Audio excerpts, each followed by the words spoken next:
Welcome to the MYS Virtual Hangout. Here's your host, MYS Music Director, Raul Gomez.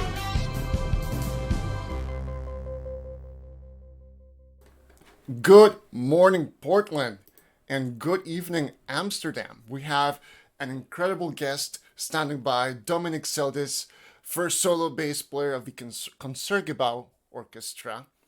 And I'm thrilled to have him on the show. I met Dominic about 7 or 8 years ago working with the Orchestra of the Americas. And I've been a big fan of his work ever since. His work as a player, as a teacher, as a TV personality, as a conductor, as a public speaker. And I'm very thankful that he's giving some of his time to hang out with all of us. So I want to remind all of you to comment, to participate, ask questions, whether you're watching on YouTube or Facebook. I'm keeping track of all the comments. So feel free to ask questions for Dominic. And, you know, as uncertain as things can get in the world, we will always have great music, we will have community, and we will have awesome people like Dominic. So let's go ahead and call him right in. And he should be standing by all the way from Amsterdam. All right, let's see. And there you are. Hey. Can you hear me okay? I can hear you perfectly. Goedenavond. Good evening. Good evening. How's it going? It's great to see you. Everything. It's fantastic to see you too. How are you? You look great. You've got your hat on the wrong way round, by the way. I just thought I'd mention that's not how we do it over here. It's special type of hat. It's for streaming. It's for internet streaming. And it protects my brain from also the wrong type of waves. Waves, right? Absolutely, yeah. Well, it's great to see you, man. It's good to see you. This is absolutely lovely. Hello, Portland. What a lovely place you are in. Absolutely lovely. Have you spent much time in the Pacific Northwest? No. To be honest, no. It's one of those shameful things to say that actually when we tour and we go to America, we tend to do either the West Coast, so straight into San Fran or LA, but mostly actually because it's closer to Europe, we do New York and Washington. I've spent a lot of time there, and I'm embarrassed to say, I mean, I've been to Vegas many times and Florida many times. My brother used to live in Florida and he now lives in Virginia. So I've been to the States many times, but there's huge amounts of it that I haven't seen a lot of, and it is one of the things. Actually, my wife and I are sort of planning a road trip, so we're going to come and stay with you only for a couple of months. So if that's all right, great. I thought so. You and all of your children are welcome here. Yeah, no, I'd rather not bring them if that's all right. Well, if air travel is a thing ever again, then we should definitely get you out here in Portland. Well, this is definitely second best, that's for sure. And what have you been up to since? I mean, have you been? Is this your studio we're seeing behind you? Yeah, this is my studio here. I'm very lucky that I have a studio here which is completely soundproofed, and it's actually a sort of box within a box, and then in between the two boxes is sheep's wool. Because that actually sucks up a lot of the bass frequencies. And then there's also this layer of bass frequency catching stuff. So that I can work in here day or night. And, you know, musicians, we tend to sort of get inspired at different times of the day. And it means that I don't disturb the rest of my family at all. They are not allowed in here. This is absolutely my man cave. And yeah, I actually do a lot of stuff here now. Recently, I've been doing a lot more sort of filming. Of course, we do a lot of chat shows from here into the studios in Amsterdam and whatever. And I do a lot of recording in here using this microphone here. I do a lot of recording and. Yeah, so actually this is really sort of, you know, the sort of central base. It's the main hub of this where all the magic happens, I guess. Is it a basement? Are you in a basement? No, actually, no, it's on the ground level. It's just I live on a very Dutch place. I'm overlooking a canal, which in Dutch is called a gracht. And the house that I live in is an oude pakhuis, which means it's an old warehouse. And so it was literally just 4 walls, and we modernized it. And then I tacked half of the studio is in the house, and the other half is outside of the house. And it was just one of those things. It's actually it's a dream place for any musician. It's really is super cool. And the fact that I could shut the door and nobody disturbs me, it's really cool. Do you have a window there? I do, but I've blacked them out. So I'm actually going to turn on a bit more TV lighting. Yeah. So I've blacked them out with curtains and stuff over and above, because this sounds so showbiz, but sunlight is not your friend if you're my age. And actually, when this lockdown started, I was in the middle of a tour doing a theatre show. I've got a sort of one-man theatre show called Music Maestro, and the coolest thing about being on the road with this show, there's me and 10 other people on stage and a crew, and there's 14 of us traveling around the theatres of the Netherlands, and you get this like moving wardrobe. It's really cool. And so this big, that sort of grey mottled, silver mottled material that they make moving boxes out of. And so there's this enormous, great big wardrobe, which is just my stuff in there. And that travels everywhere. So all my suits are in there, or my bass bows were in there, my stool was in there. We had a box just full of sweeties, so to give around to everybody, to give everybody a sugar rush before going on stage and everything. But also all my makeup was in there, because you need to wear makeup when you're going on stage with all the lights. And so, and embarrassing enough, I have quite a lot of makeup, but it's all there on the road, so I can't get it. So I'm doing all of this sort of strangely unmade up, which is very odd. If you do TV a lot, you'll know that makeup is just part of the deal. I've got over the sort of effeminate side of it a long time ago, luckily. But it's been quite a number of weeks since then. You didn't buy any? You didn't order?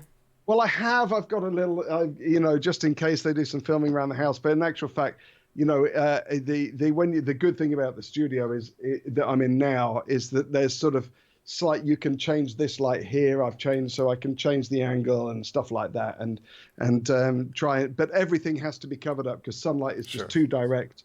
And so if I had sunlight on, I would definitely need makeup. So it's probably easy to lose track of time in that room then, if you didn't have any natural light. Before you know it, it's absolutely, and that's the best thing about it. And then of course you can then go down these fantastic video rabbit holes of, I love watching documentaries about old bands, and Genesis and Pink Floyd, and how they used to do it then, before all the sort of modern day trickery, and really proper live bands and things. I love watching music documentaries, and weirdly enough, the rest of the house don't enjoy that as much as I do. So I can come in here and I just completely nerd out on all my music stuff. So it's really cool. And I should say, by the way, that your colleague in the world of being a principal bass, Colin Corner, is watching Facebook, principal bass of the Orchestra Symphony. Oh my goodness! If I had a hat like yours, I would doff it to my fellow colleague. Hello, Colin. Let's hope that we meet one day soon, and we can talk about fingerings and bowings. Actually, that's not what bass players do. And Dominic, speaking of recording and this place you're in, right before we brought you into the show, we were listening to something you created, and it's on YouTube, I think on the Concertgebouw YouTube channel, and it's called, I think, Westside Bases. Westside Bases, that's right. Yeah, that's something I recorded in here, and I made that actually for a show that I did about 4 years ago. In fact, my now wife was producing that show. That's where we met, and basically that bit of the show is that I love this music of West Side Story. Who doesn't? And so I got the whole thing made by a bass player up in Liverpool, a quartet made, an arrangement. And then I recorded 3 of the bass parts in here. And a little bit like you saw on the video, I then on stage projected 3 of me on stage, and the 4th one was me live. And that's basically sort of made up part of the show. Now, if you then spin forward 4 years, when I start doing this theatre tour, we then did that same idea again, except this time we did a whole massive film medley. And so it starts because I did the music for a James Bond film called GoldenEye. I don't know whether in fact, there's the poster right there. Can you see behind? Just there, there's the poster. Pretty cool. So that doom doom doom doom at the beginning of Tina Turner, that's me. Nice. Very cool. So it's the best paid 4 notes in the business. In fact, it's only 2 notes. It's only 2 notes because the second one is repeated 3 times. Anyway, last year I must have made at least 97, 98 pence out of it. It was excellent. It was a bumper year. Anyway, and so it starts with that. And so with these 4 screens go do do do do, and then.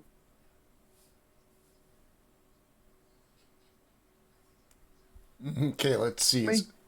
There you are.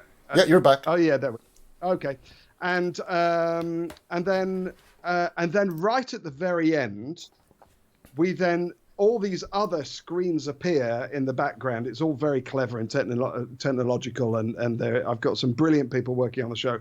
And basically, there are then 10 of me on stage, and we do a thing called from Austin Powers. It's called Soul Bossa Nova. And then each one of me is in a different costume, and I'm dancing like a granddad. So and I've got it. I recorded it all in here. So I've got it queued up. If you want me to play it, I'm very, very happy to play it. Are you okay with that? Well, I was about to ask if you could show us some of that. Okay. Well, if you've got the money, then I'll play it. And and so basically, what you're going to hear is instead of just 4 of me like you hear on the Westside Bases, on this particular bit of the film medley, I've cut it down to just the end bit, and you're going to be here. I think there's 13 of me. So everything that you hear is me playing, all the drums, everything. And then I'm going to play the very top line live. So there's 12 of me and then 1 live. Do you get it? You got it? Okay. Let's get right into that. Okay, all right, here we go. So I just need to turn this up here, and then I've just...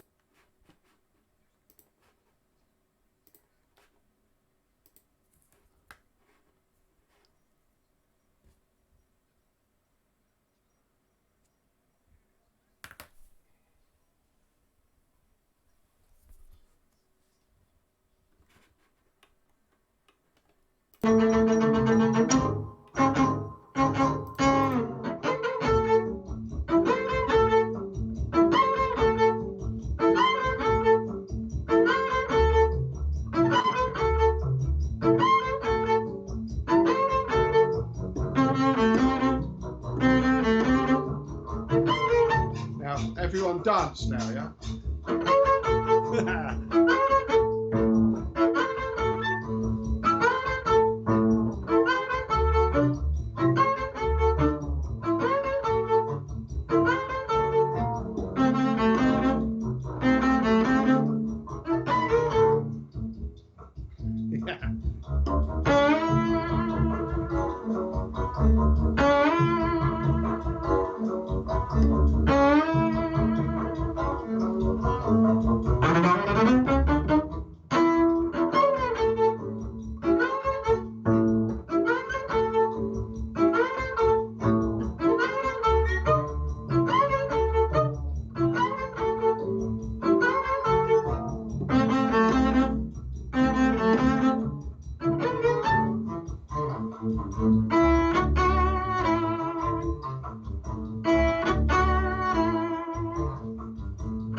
Yes. Hey! Excellent. Okay. All right. Okay. Can you hear me? I can hear you absolutely perfectly. So all right. What is this wizardry? What? Well, okay. I'm gonna. Can you see? Maybe if we can share the screen. Can you share the screen there? Share your screen. Okay. Share my screen. Are you Okay, there? you are. Yes. Okay, You like so you see? Okay, what so is you this can we're see. looking at? So basically, what we're doing here is that I'm using a program called Logic, and basically these are all the tracks that I made. But if we go, I'm just going to go to a little bit like that. So we're going round and round, 40 bar 45 and 46. You see, so it's just repeated. So what I wanted to do was to show you how I built it all up. So all of those sounds that you hear all come from the bass. And this is the cool thing about having time and a tiny little bit of imagination. So we're going to start with this one. Basically, I used 2 mics, which is why there's 2 of the same track here. So I've got little question mark here, there. And I'm going to play this. And I want anybody in the comments to see whether you know what this sound is. Can you hear that? Not yet. Oh. There it is.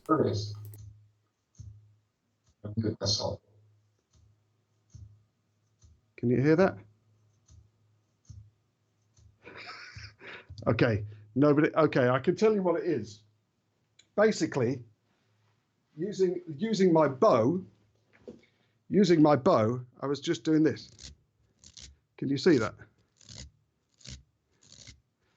So Cool. Yeah. So that's one of the many sounds that I've got that I'm building up. So if we start with the bass drum here. So it goes like this.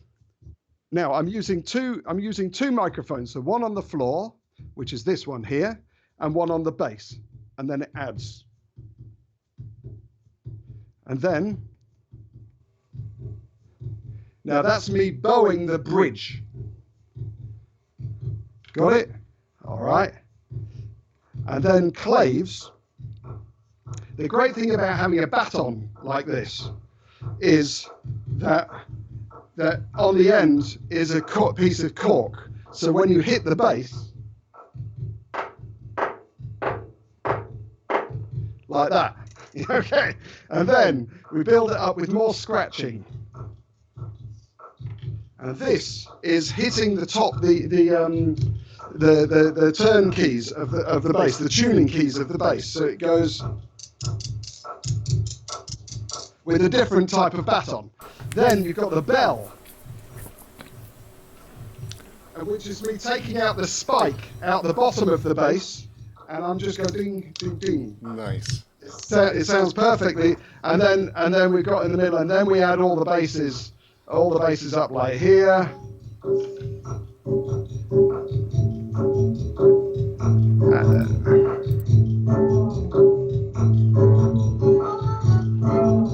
And then we end up with,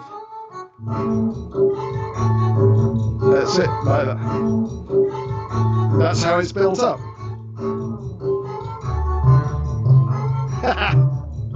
And there it is, and that's how it's all done. Very cool. Thank you. It just requires a little bit of patience, and but that's how we do it in the end. So it's totally worth it because it's such a cool thing to have. And then I can pull that out whenever I'm doing anything on TV or I continue to do the show or whatever. Once these things are made and you put in the effort of making them, then they stay there forever, and then you can just change them to whatever you want to call. And it's frankly much better than playing a piece of bark that I can't play very well. Well, thank you for sharing the behind the scenes of that. And you know, right. I mean, in a time when we really cannot leave home, you know, and for so many of our young musicians who are also at home unable to play with their friends in youth orchestra, I think this is a great way to get to exercise their creativity and just their playing too. Well, that's right. I mean, you don't necessarily have to make screens for, there's a lot of these split screen things, and you don't necessarily have to do that. I mean, it's nice to do that because then you can put it online and whatever.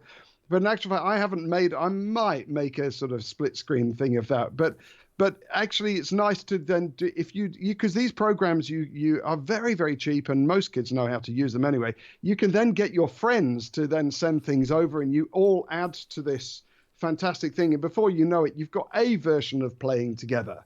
And until they can come up with a latency-free way of being able to do what we're doing, this is the best that we can do. And technology is amazing, but actually the fact is, if you were to get out your violin and I got out the bass, we can't actually play together. I mean, it's close, but it's not brilliant. Well, let me tell you something though. Right here in Portland, Oregon, Friday last week, 45th Parallel, a contemporary music collective of musicians mostly from the Oregon Symphony, they just debuted a platform where you can actually play live, like synced up. They played In C by Terry Riley as their first ever stream, and it works. And I think it's groundbreaking.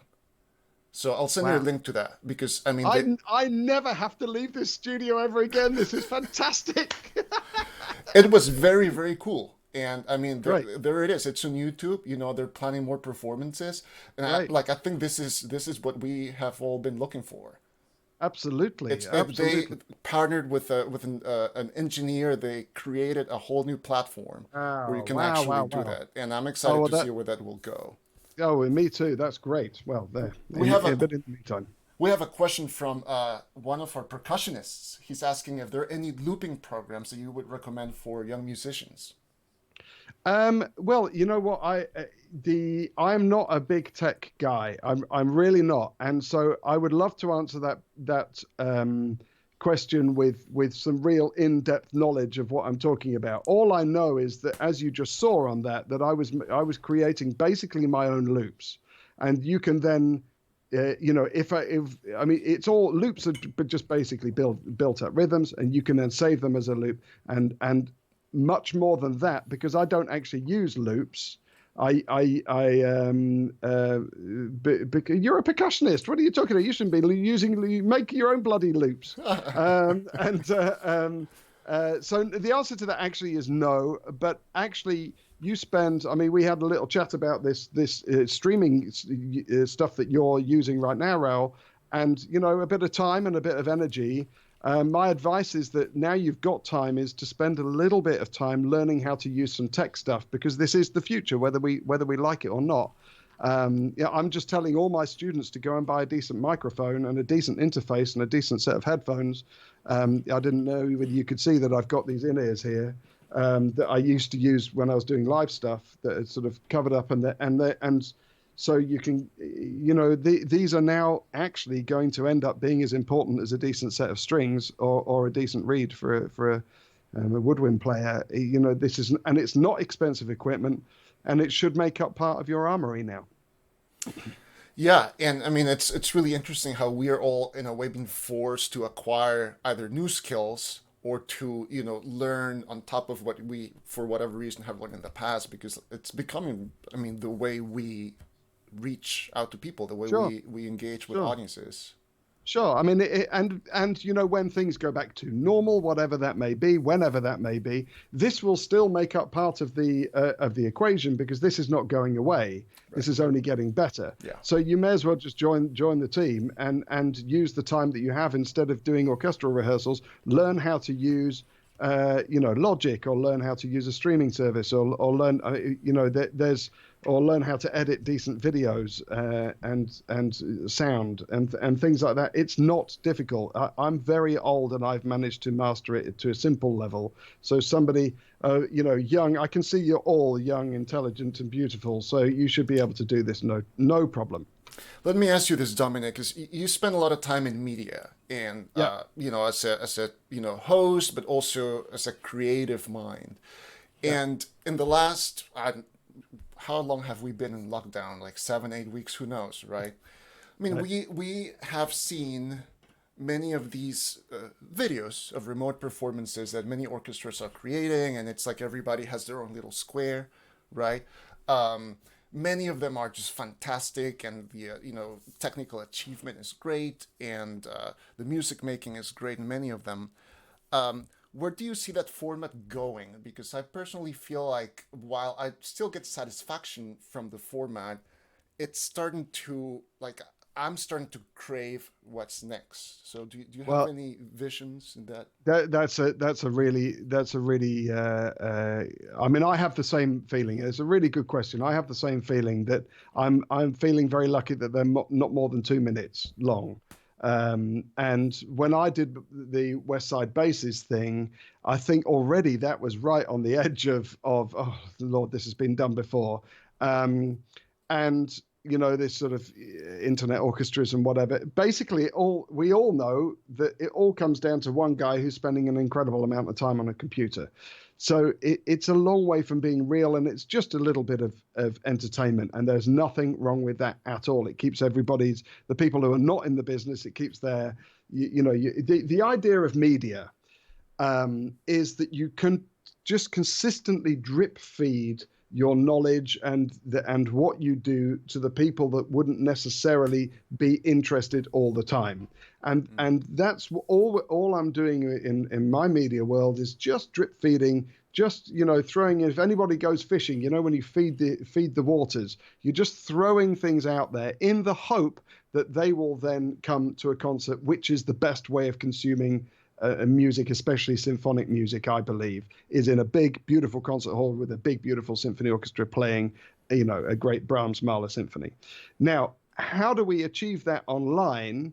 In the meantime, I think comes a lot down to this new software that you were talking about, and that will be the future. That I will then be able to live stream a concert, not from a venue, but from my own space, and we will be able to match up the sounds with people who have got similar setups to me, spend the time rehearsing, getting the sound right, and then live streaming. And then you can do that out to the public, or you can do that privately. And whilst we are locked down, that is the best that we can possibly wish for. The second we are unlocked, I know that everybody's I know that with my orchestra and me personally, it's just cannot wait to get back on the stage again and do what we do. I mean, right now in the Netherlands, we can do concerts, but it's to 30 people. And that includes the staff in the hall. So that's about 20 people. And so I'm used to that because I do bass recitals. So that's as many people as normally come to a bass recital because who the hell's interested? But my theatre show, which was selling tens of thousands of tickets, it's impossible, and at some point, very soon, we have to stop giving it away for free and somehow monetize it, because all of these things cost money. It's all very well for me to say, you need to buy a microphone, but where's the money coming from to get those microphones? So things need to start back up again. But as I say, I think it will definitely make up. So for instance, if you ask me to come and give a masterclass of orchestral bass music in Portland, it's now not needed for me to fly to Portland, however horrible that is. I would anyway, but it's not needed, and we're saving the planet at the same time. So I think this definitely is the way forward. What we're doing now is definitely the way forward. And I for one, are enjoying conversations like this a lot more with various other people around the world. And I feel actually more connected now than I ever have done. So I'm really looking forward to, and weirdly enough here, in the media, I've been on more chat shows, more talk shows, more newspapers, just because people are missing classical music and they want somebody to come on and drip feed them with a little bit of, enthusiasm about classical music. And it seems that I'm the man to do that, even though I don't speak Dutch. Don't ask. Just don't ask, everyone. I do speak Dutch, but very badly. But anyway, but I think ultimately, we need to do this and then look forward to getting back on stage. And how do you imagine that we can get beyond? So here's what I'm seeing. I mean, I like on my social media channels and in my social media feed. And of course, lots of really amazing and creative people creating content. But how do we go beyond just sort of creating content for each other? And how do we break through into people who are outside of our immediate circles when it comes to, like the music that we're making online? Yeah, it's incredibly difficult to run that line between it just being a gimmick and it being proper. I mean, the problem is because none of us have actually really learned how to use this software. We're using it in an incredibly basic way. if you spend any time with a great video editor or a great creator of film, which is basically what we need now, I think they will then become very much part of our world, and the visual side of it becomes a lot more important. And I think that is what we're going to have to do if we want to. So we're basically making TV shows and films and things like that, and not just 2 minutes bit of fun. Isn't that fun? Look, everybody's on the screen all dressed differently. You're right. We've seen it 1,000 times. It doesn't mean it's any less worth, because it's a nice thing to see. It's always sweet. But I think the next step is, if you want to make something really serious, then the arrangements have to be better, the sound quality has to be better, and the visuals have to be better, and then you have to collaborate more with other artists. And musicians are very good with collaborating with just musicians, and the arts world, as we've seen, is that we make up just one of the parts of the arts world, all of which have been devastated by this across the world, have been devastated. But that's also the artists and the filmmakers and the set makers and the light designers and the sound guys. All of these people are brilliant, brilliant people at what they do. Bring all those together online, and then you've got something special, and people watch class. That's what is the only thing that I know for sure, is that if it's good, they will watch it.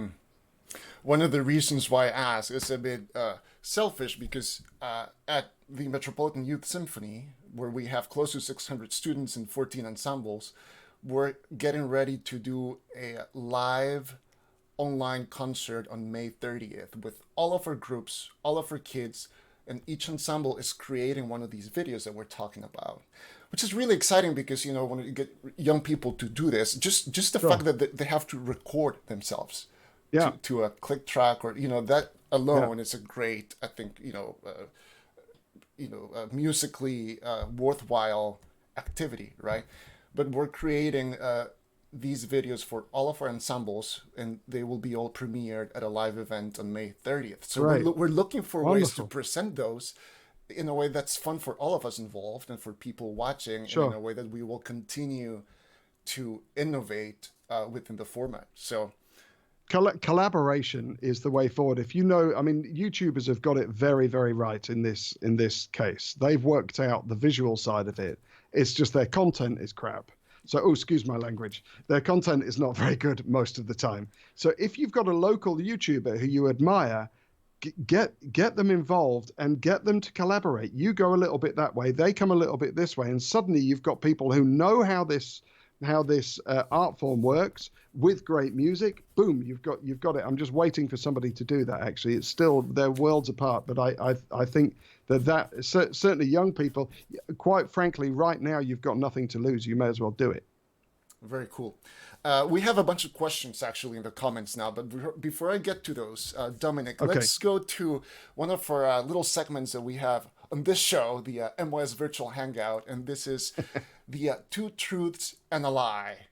Okay. So do you have those statements handy to read them out for us, or I can just read them if you don't have them in front of you? No, I don't have them in front of me, because I don't like to tell lies. So I think wasn't it? No, you read them out. Sorry, forgive me. So here's how this works. If you're watching, and if this is your first time watching this show, Dominic sent us 3 statements in advance.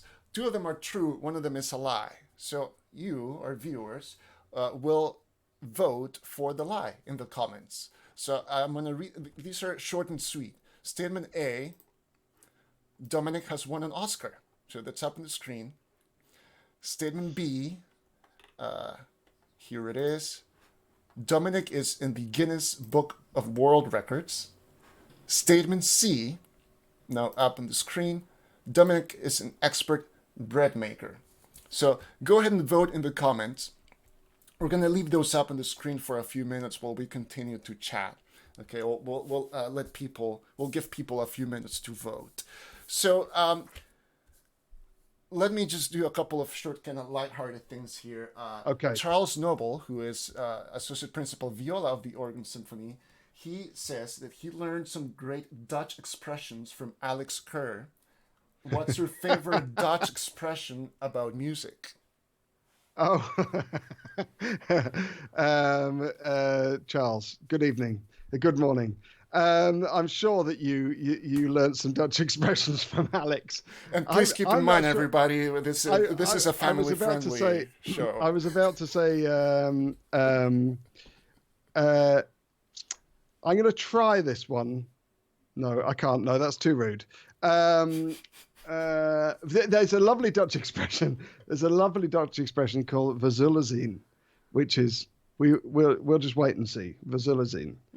And that is perfect in rehearsals. You know, you keep sort of, you know, blah blah blah, and then we zullen zien, and then you play, and it always comes out. That was the most white clean version. Because anybody, I can't. Kids are watching this. What are you trying to do to me? Come on now. Yeah, personally message me, and I'll give you a few choice Dutch expressions. No problem. Very good. We should do a parallel show to this one. Yeah, the midnight show. Somebody by the name of J. Seldis asks, "Do you have a favorite brother?" Yes, it's Adam. He lives in Virginia. So there you have it, Jay. That's my beautiful older brother, who was the most gifted viola player, as well as being he's working very, very hard. You know, us musicians, we're of course we're struggling. We can't do anything, and I don't know about everybody else, but I'm struggling with the fact that I can't express myself as well as I'd like to. I do that on stage, but for those and for those of us, Jay and I had this conversation that the similarity between us is that we both put our balls on the line when we do our job, and he's employing an enormous amount of people making these beautiful things in his factory, and I'm, you know, getting up on stage and you know, committing myself and feel like I'm putting my balls on the line every time as well. And this has just been really devastating for both of us in very different ways. And we have these amazing days of hope. In fact, I think today he's had a good day because he's busy. And as musicians, we like to be busy. And so I'm very envious of his busy days because I don't have busy days. And then I know that the second I get back on stage, he'll be equally as envious of me. So we have this beautiful thing that music connects us, of course, and always has as brothers. And a lot of people rarely come from a one child in the family is musical. It's often, you know, brothers and sisters are also musical. And so we spent our whole youth going to things like, you know, youth orchestra together and doing all of these things. And we sit down and we can happily sit and listen to music together and not say a single word, and we know exactly what's happening, and it's a beautiful thing. But isn't that lovely? He's all the way in the UK, locked up in the UK, in his small mansion. Let me ask you about work. Your first job, at least as per your bio right here, you worked in Wales as principal bass player there. Yeah. Did you have any orchestral positions before that, not as a principal player? No, I didn't. I was freelance in London before that. And in actual fact, weirdly enough, I was actually considering stopping playing. I'd kind of reached a peak. I was in London. I was kind of reached a peak. I was earning amazing money in London, and working there, and everything was going great, but it was kind of a bit heartless. I just didn't get it. And what I realized was that I hadn't actually played, you know, Beethoven symphonies. I hadn't played any Mahler symphonies, no Bruckner, certainly no Wagner. I'd sort of done the popular stuff, Beethoven 5, the Brahms symphonies. I'd recorded all the Brahms symphonies in one day. You know, it was during those days. And I thought, I'm not sure whether if this is it, I'm not sure I want to do this for the rest of my life. So I sort of, you know, dabbled in other little jobs, and I was doing a lot of solo recitals, and I thought, well, I can just do them and then do another job. I actually wanted to be like my brother Jay. I wanted to have a proper job. And then I got offered a week to go and work in Wales. And in the break of the first rehearsal, the chief conductor, a wonderful guy called Mark Wigglesworth, who's a fantastic conductor and a great talent, said to me, "Okay, Dominic, how much will it cost us to get you from London to Wales as principal bass here?" And I said, "Don't be ridiculous. That's you can't afford me, because I was at that time one of the top earners in London. And he said, no, try me. So tell me how much you earn. So I told him. In fact, I showed him my latest stuff on the tax, and he offered me exactly half. And I said, great, thank you. Like this, right? And I was boom down the motorway and out of London as quick as I could get there, because I knew that I needed to get a proper job. And if I was to call myself a proper bass player, I needed to play Brahms. I needed to play Beethoven, Mahler, as all of this and all the modern repertoire. I needed to get all this stuff under my belt. And then I could then choose if I didn't want to do that anymore. What I didn't realize was how much I loved the position of being a solo bass and all that came with that. Not only the musical responsibility, but also the sort of the sort of looking after my colleagues and all that, and so that's where I started. I was there for 10 years, and I loved every second of it. And this brings me exactly to the question that I wanted to ask you, and this is actually a question from a viewer, Colin, again, principal bass from the Oregon Symphony, about that role, the role of solo bass, the role of principal bass player. You were in Wales for 10 years, 98 to 08. And you've been in Amsterdam since with the Concertgebouw Orchestra. So will you speak a little bit more about that role, and also how have you evolved within that role over the last 20 That's a great question. That's a great question, Raoul. In Wales, it was slightly different because it was a broadcast orchestra. It was part of the BBC, so it was the BBC National Orchestra of Wales. And when you're part of a big corporation, it's a very different thing. You basically play by the same rules as a cameraman or as a doorman or as the guy making the pasta at lunch. You're all employees of the BBC, and you all play by the same rules. In the Concertgebouw, it's very, very different. We play by the Concertgebouw rules, and that's 150 people, and that's it. Whereas there are thousands in the BBC. So dealing with a big corporation, I found that my skills were I could basically encourage people up to a certain point, but in actual fact, at the end, it turned out that if they didn't want to play ball, then they just wouldn't. And they had the might of the BBC behind them. So, for instance, when I turned to a colleague of mine and said, would you mind stop eating your sandwich during the rehearsal? His reply was, if you say that to me again, I'm going to have you done for harassment. Because, of course, that's what you can do in big corporations. So, and then at that point, I thought, really, am I going to lose my career over this guy's sandwich? Screw it. Just let him eat the sandwich like I care. It's him going to hell, not me. Whereas when I got to the Concertgebouw, I'd learned all of these skills on how to deal with these people. It's not just the bass players, also the management and everything. And I kind of felt that I'd learned these skills. And I'm going to tell you something that I probably shouldn't say. But when I went to the Concertgebouw, the bass group had its own psychiatrist. Just for the bass group. It was so screwed up that, and it was in such a mess that in actual fact, it had its own person that they used to go and speak to, own therapist. And that was the first thing I said was, okay, the therapist can go, let me have a go at this myself.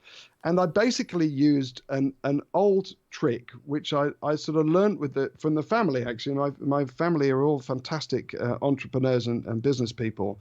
And they have dealt with very, very difficult things. And I've seen they're also very successful. And I've seen through watching them on how to deal with people in a positive way and make them feel like they are doing their best, but at the same time is getting out of them what you want to. And there are some you can't save. This doesn't work for everybody. But luckily, in my group, now in the Concertgebouw, I used just an amazing amount of positivity, because I realized that right at the beginning, when you, not necessarily in the BBC, but certainly in the Concertgebouw, you join that orchestra because you love playing the bass and you want to be in the best orchestra. And somewhere along the way, life has just got in the way and has rubbed you down.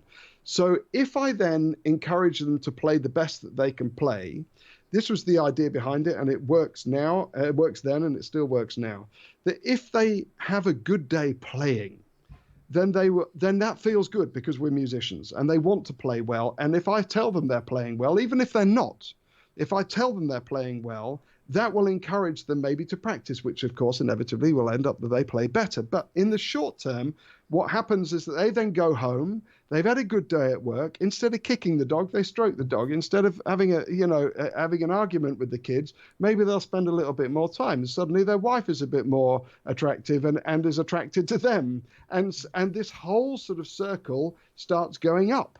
And before you know it, things are good in their life, and they've realized that if they play well, then these good things happen. Now, that takes a very, very long time, but that's exactly what happened in the bass group with us. And I can now proudly say that the Concertgebouw bass group is by far one of the best in the world. And I don't need to say that to show off. I say it because I know it's true. And I've been told that by the very best conductors in the world. So, and I'm just one of 10.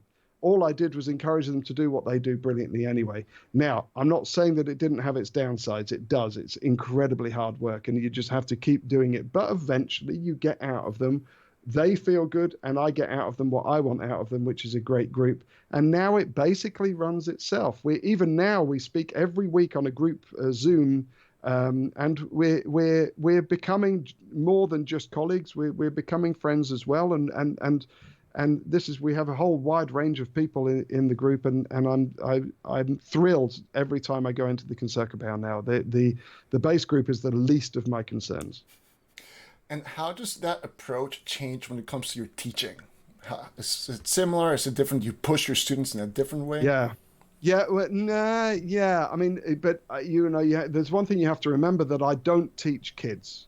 I basically, from 18 and above, I will not teach kids because I don't think that my methods work. First of all, I swear too much. Second of all, I'm inappropriate way too much, and say things that only adults really should be listening to. And if I'm talking about a great piece of music that it's all about romance, I will go off on a tangent that really a 14-year-old should not be listening to. And I've realized that that's where if I have any talents at all in teaching, I do it with adults, and they also understand that way of that positivity thing a little bit more. I leave the youth guys to geniuses like you, who do it. No, really. I mean, that's the reason why you do it so well, is that you understand kids a lot better than I do. I just don't do it very well with kids. I meant under 18s. So I much prefer to deal with actually adults of 20 and above is my cutoff point. And so with the Royal Academy of Music, where I teach, I do the third years and above. And that works great for me, because by that time they've sort of seen a bit of the world, and they don't think I'm a sort of creepy moron. Dominic, let's go back to the really, really important part of this interview, and this is your two truths and a lie that we have on the screen, if you don't mind. Yeah. Okay. Yeah. So a few people have voted, and let me just take a look at if there's a trend here. Looks like there's a trend, but let's have you reveal one of your truths first. Okay, a truth is that I am in the Guinness Book of World Records. Aha. Okay. I see a couple. Oh, you have it right there. The certificate here. I don't know whether you can see that very well. Yeah, there we are. See it. Okay, so basically, a Canadian bass player called Dave Langstroth, who was in Wales, this is when I was in Wales, decided that he wanted to go into the Guinness Book of World Records. And so we broke the record for the most amount of people playing a single double bass at one time. And we played Ravel's Bolero. This is on the 13th of November, the year 2000. We played Ravel's Bolero, 20 of us, playing the bass, one bass, that bass, all at the same time, and we got into the Guinness Book of World Records. So I am a Guinness Book of World Records holder. Thank you very much. How does this work, though? Do you just propose a category? Because certainly there was not before you a category for the most amount.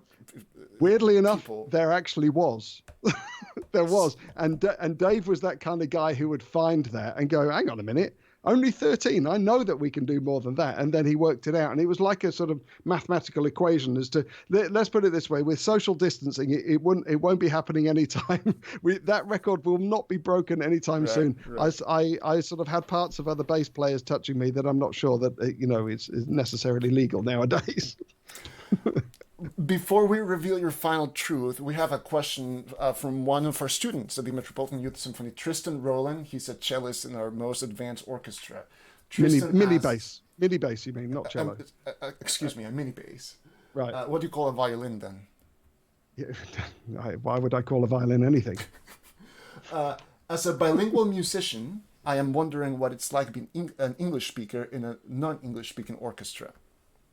Oh, well, first of all, it's an English-speaking orchestra, but most of the time conductors come in, unless it was Haitink, Bernard Haitink, because he was Dutch, he would speak Dutch. And weirdly enough, Ivan Fischer also speaks perfect Dutch. And unless we've got local conductors in, but unfortunately, the Netherlands does not have fantastic conductors. There's, and of course, Jaap van Zweden, who is the chief. In New York, he also speaks Dutch, but the reality is that half of the orchestra are not Dutch. In fact, over half the orchestra. So the sort of go-to language is this sort of Dinglish, where we've got this correspondence in Dutch, and then some of it is also in English, depending on how important it is. And we're positively encouraged to speak Dutch. I mean, ik spreek Nederlands. Or hebben we Nederlandse sprekers? Have you got Dutch speakers amongst you? No, I don't think so. Ik spreek Nederlands. I speak Dutch. Maar het is heel slecht. It is extremely bad. And langzaam, slow, and niet grappig, not funny. So that's why I don't speak Dutch very much. But basically, music is one of those things. It doesn't matter what language. It all ends up the same. I know it's such a corny thing to say, but music really is the international language. It's very true. And let's go back to your two truths and a lie. And Yep. A couple of people changed their votes since statement B is true. So we are down to statement A, Dominic has won an Oscar, and statement C, Dominic is an expert bread maker. So, Dominic, will you please reveal your final truth? My final truth is that, well, it's not entirely true. It's just bear with me on this. Before I went to Wales, I spent a large amount of time in film studios, and that's why I was a big earner. And one of those sessions that I did, I told you that I played the James Bond thing, and one of them was an Oscar-winning score for The English Patient. So that basically means that I've won an Oscar, doesn't it? I think it absolutely does mean that. So it was a sort of half true. I am on a film. Maybe I should have made it a bit more clear. I am on a film that won an Oscar. Whether that comes, I mean, I haven't got the Oscar here. Because Gabriel Yared hasn't lent it to me. He was the composer, but the lie was that I look like I'm an expert bread maker because I'm fat enough to be one, but in actual fact, my darling wife, she is an amazing bread maker, and that's so. And I was chomping on some of her bread whilst making that list. Well, I will share with you, Dominic, that I too am in an Oscar-winning movie. We have that in common. You're not good looking enough. Except no, I mean it was, I guess, because of my looks, because I didn't play in it. I'm in it. Really? I'm on screen, and I'm gonna show you right now, and our viewers too. If I'm able to, let's see if I can do this quickly. Okay, so you can see this, Dominic. I'm just kind of going off. All right. I'm gonna share my screen with you. Okay. And people will be able to see it anyways. So you should be able to see my screen. And now I'm going to show you on the screen a screenshot from the movie 12 Years a Slave, which won an Oscar for Best Picture. And at the time I was living in New Orleans. Wow. And there was a lot of filming going on in New Orleans. And they hired me along with two other musicians to be a background string trio for the restaurant scene that happens towards the beginning of the movie. And this still that you see here is one of the main promo photos they used to promote the movie worldwide. So you can see me right back there wearing a Way! Yes. fake goatee on set in New Orleans. So there you go. So now I Wow. can say that I have that in common with you. Well, that's well done. Well done. That was excellent. What can I say? Except Yeah. that, because I was basically a featured extra or an extra, or whatever, I didn't get residuals from you. You probably get residuals Oh, from yours. right. But in all fairness, was it this? I mean, was it that? Yeah. I mean, You win. yeah. I know it's because it's James Bond. I actually play James Bond as well, but don't tell anybody. Oh, Yeah. okay. I am the next James Bond. Well, quarantine edition. Yeah. Absolutely.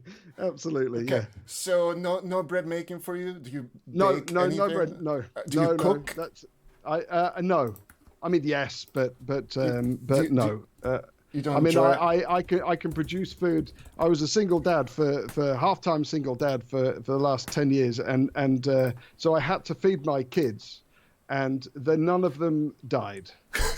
And that's the best I can say, and the best that they would possibly say as well. So it was fuel. Some of it was green, some of it was red. It was that kind of. But no, I'm a very unimaginative cook, unfortunately. Well, and for folks who voted C, did we lose you? Oh, we lost you. Let's call Dominic right back. I don't know why the Skype call just fell through, but he should pop right back on the screen in just a moment. Anyways, for those of you who voted C, you were correct. Oh, weird. It says he's offline. Let's try again. Or maybe he'll call me back. This happens sometimes.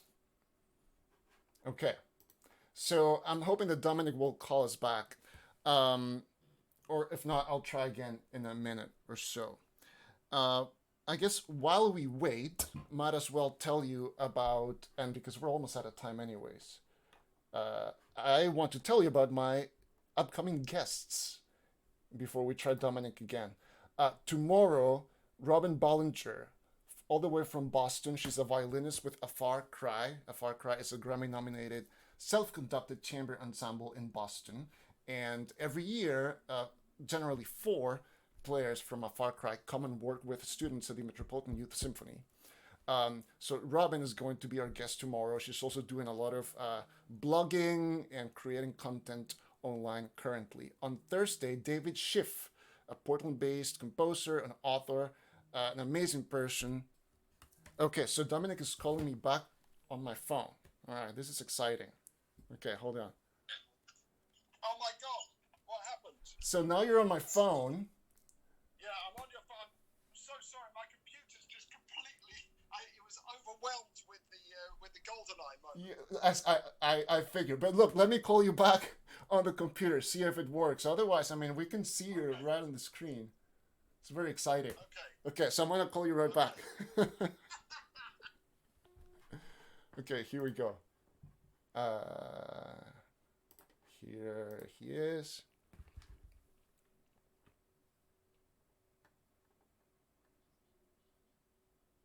The strange thing is that I have Skype open on my computer, but when he called me, it didn't connect to the computer. That's a first. All right, let's try again.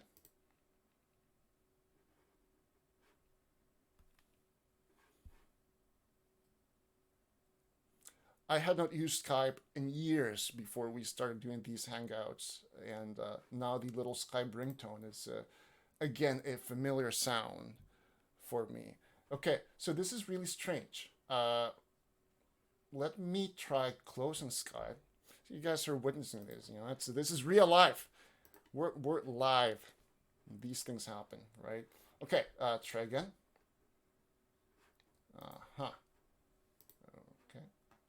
So anyways, David Schiff, is going to be our guest on Thursday.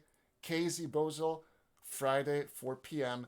Next week, 1 week from today, Monica Huggett from Portland Baroque Orchestra will be our guest. Okay, so let's... I really have a couple more things I want to ask Dominic. But let's see. I'm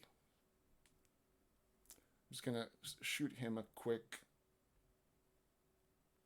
WhatsApp message. Good. And I guess the other things that I wanted to share with you guys that I was gonna wait until the end of the show to share is that, and this I mentioned already, the Metropolitan Youth Symphony. Okay. Oh my goodness, I'm so sorry, guys. It's all good. I'm talking about my upcoming guests and making a few announcements, but I think this is very exciting. And this speaks to the reality of things right now and dealing with technology. Absolutely. Unfortunately, we are, if you imagine that it's now 9 o'clock in the Netherlands, and everybody is using their computers right now. So it's and as a result, the internet is absolutely horrible. So I'm just trying to sort of reload my computer as we speak. Oh man, it's so good. You know this. Interestingly, this kind of works. I mean, does it? We can carry on doing this. There's no problem. But so look, we got to the end. We got to your lie. You're not a bread maker. No. And no, what? I'm absolutely not. So let me ask you: are you still trying to work out your computer? Yes, I am, but the it's this is now so annoying. I've now got to reset my password because so has anyone got any ideas for a decent password? Hang on a minute. Okay, so let me try this. Look. And then let me try this. And see whether that's okay. Sign in. All right. Now, sign in. So let me try this. This is now that password, which was this. You know, I love that this. I love that this happened with you. I'm back in. So if you call me back on Skype, we're all good. Okay, let's try. Here we go. Let me hang up here. Okay.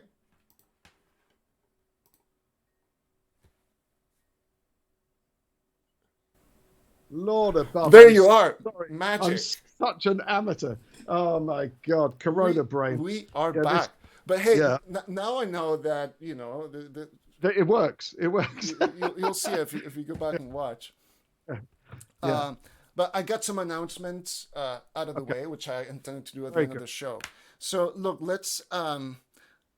There are two more things that I would love to do with you, and one of them is a segment that we call Sound Advice.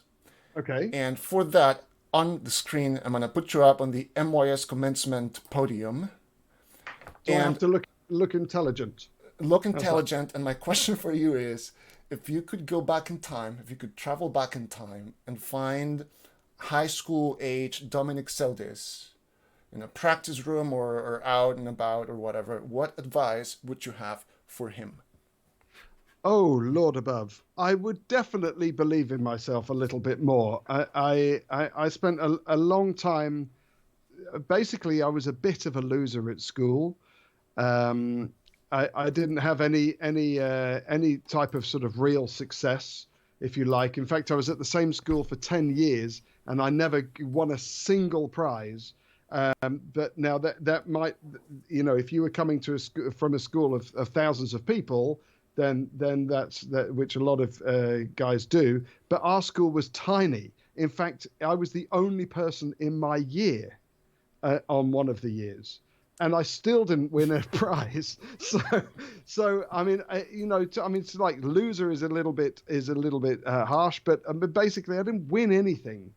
and I wish that I could have told myself, don't worry, just it'll work out, it'll be fine. I've got daughters of 20, 22, 24. They're developing in entirely different times and entirely different ways, and I wish that, and I do tell them, don't worry, take your time. It'll come. What are we in a hurry for? Enjoy yourself. And I wish that I could go back and tell myself, because I was quite worried there for a while until I sort of found my mojo, and then I made up for it. Very nice. Thank you for that. And finally, Dominic, is there anything that you would like to plug for our viewers, whether it's something happening online, a performance, or any kind of work you're doing that you would like to bring attention to? Well, weirdly enough, no, because of course I'm 9 hours ahead there, and anything that's happening online is probably, in the middle of the night for you. But I would just like to sort of encourage people to keep creating. If you don't like it, you can put it up, and if people don't like it, just take it down again. It's fine. I mean, don't worry about it. But always try and sort of produce the best that you can produce, and collaborate. Most of what I do now is collaborating with other brilliant people, and so get out there and collaborate with other makers and other artists in other art forms, and you'll be amazed at what you can come up with.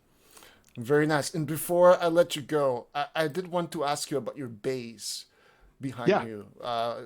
What can you share about your instrument for us? Well, this one that I played was the first bass that I ever touched. It belonged to the school before I stole it and bought it. No, but really, that was the first bass that I ever touched. So, and I still play that for any gigs that are at all nerve-wracking. I play that bass. It's worthless, by the way. It's I mean, all that Westside Bases stuff and everything basically on YouTube that I'm doing is on that bass. It's worth €1,000 maximum. Wow. And my first bow as well. This is my first bow. And the combination of those two, it's like putting on old shoes. But my other bass in the concertgebouw, how long have we got? Have we got 2 minutes? We have all afternoon. Okay, my other bass in the concertgebouw, that's amazing. The concertgebouw sponsors of the concertgebouw, the Swiss friends. They're very special friends. They wanted to buy me an instrument that doesn't belong to me. It belongs to the orchestra, so it's a great way of sort of keeping the money in the orchestra, but for me to play exclusively. And I already have a beautiful bass. Can you see that one there? Yeah, yes. Now that one is a gorgeous English bass by Joseph Lott, for all those nerdy bass players out there. Our friend Colin, is it Colin? Colin, yes. Yeah, he'll know what that is. And maybe he might be jealous. Maybe he's got a better one. I don't know. And that's a beautiful bass, bought from money from my father, which is like really lovely. So I treasure that instrument. So I said to the orchestra, we can buy another bass, but I was playing that bass in the orchestra at the time, but it has to be a lot better than that bass. Otherwise, why? Otherwise that's not on stage anymore. So then after about 5 years, I ended up buying it from a bass player in San Francisco. This amazing bass made by the Italian, but he was working in England at the time, maker called Panormo.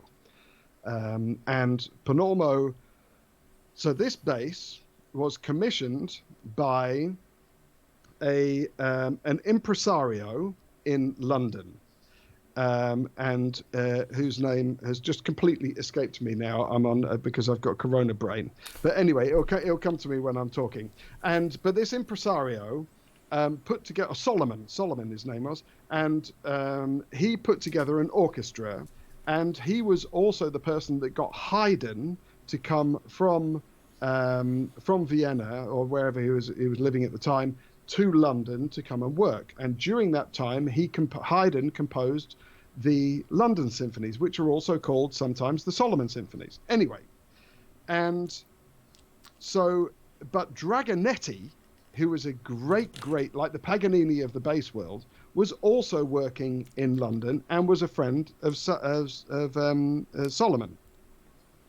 And as a gift, he got Panormo. He got Panormo to make him a bass that he was then going to give to Dragonetti. Now, Dragonetti was the greatest bass player on the planet at the time. So Solomon gave Dragonetti this bass at the same time that Haydn was in London. And of course, Dragonetti was playing in Solomon's orchestra, who played the first symphonies of the London symphonies of Haydn, the premieres. So there is a chance, there is an outside chance. Dragonetti did own a lot of basses, but there is an outside chance that the bass that I have in the Concertgebouw played the premiere of Haydn's London Symphony and the premiere of Beethoven's Ninth Symphony in London. There is a chance, because Dragonetti definitely played in the London premiere of Beethoven's Ninth Symphony. So when a conductor comes and we're playing some Haydn in the orchestra, and they always say, oh, no, if you could play it like this, that's not how it would have been played. That's not how it would have sounded in those times. I have the ace card. I can just say, I'll tell you what, do your homework. Here's this story, and it's a beautiful thing. It's an amazing bass. So I'm really super lucky to have this bass here, which is my solo bass, my go-to bass, my beautiful lot here, and I've got another one in the corner there, which is my outdoor bass. So when we do outdoor gigs, and if it rains, it doesn't matter. And then this beautiful bass in the Concertgebouw. So I'm like, but weirdly enough, they have one thing in common: they all play out of tune. Do you have access to your orchestra bass right now, or is it locked in the hall? Yeah, it's locked in the hole. Okay. Yeah. Well, that's such a cool story. I mean, it's cool, huh? That's so cool. I know. Well, thank you for sharing that with us, and everything else. You're playing, your multi-layering of your tracks and your recording, and as always, it's been super fun spending time with you, Dominic. Thank you for your generosity and spending time with our students at the Metropolitan Symphony. Sorry about my computer balls up. There you go. That's what happens when you deal with the bass player. It only made the experience richer. Okay, perfect. So great. God bless you, mate. Thank you so much. Lots of love. Thank you. Bye. Thank Tom. you. Bye. Cheers. Okay, and thank you to all of you for watching. And as I was saying earlier, we have a bunch of amazing guests to look forward to tomorrow. Robin Bollinger, the rest of the week, and then going into next week. And that's our show. Thank you for hanging out, and thank you for tuning in at this special time, 11 a.m. morning edition. That's become sort of our time when we have guests in Europe. So thank you for watching. Please subscribe to the Metropolitan Youth Symphony YouTube channel if you have not done that yet. Click on the little bell icon so you get a notification whenever we go live. And that's it. Enjoy the rest of your day. I will see you all tomorrow at 4 p.m. with Robin Bollinger. Take care, everybody.